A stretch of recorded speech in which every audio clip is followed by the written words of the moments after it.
आपण त्यांच्याशी बोलणार आहोत। मी सगळा खर्च करतो, मणिपूरला जावं, मणिपूर फाईल्स काढावं असं सुद्धा ते म्हणतात, काय म्हणाल? नाही, उद्धवजींना मणिपूर खूप लांब आहे। मी उद्धवजींच्या पेट्रोलमध्ये, गाडीमधल्या पेट्रोलमध्ये वाढ करायला तयार आहे। इलेक्ट्रिक कार असेल तर इलेक्ट्रिक कनेक्शन द्यायला तयार आहे।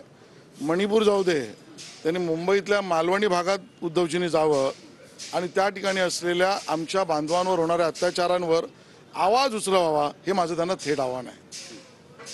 नक्कीच, पण या पद्धतीने टीका करतायत, भारतीय भ्रष्ट जनता पार्टी अशी टीका त्यांनी केलेली आहे आणि सगळे घोटाळेबाज तुमच्याकडे ज्यांच्यावरती आरोप केले त्यांना तुमच्या पक्षात घेतलं।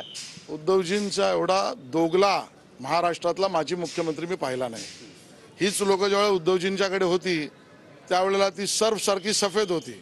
आता हीच लोक उद्धवजींच्या विचारधारेला सोडून बाहेर गेल्यावर उद्धवजींना त्या ठिकाणी ती भ्रष्ट दिसायला लागली।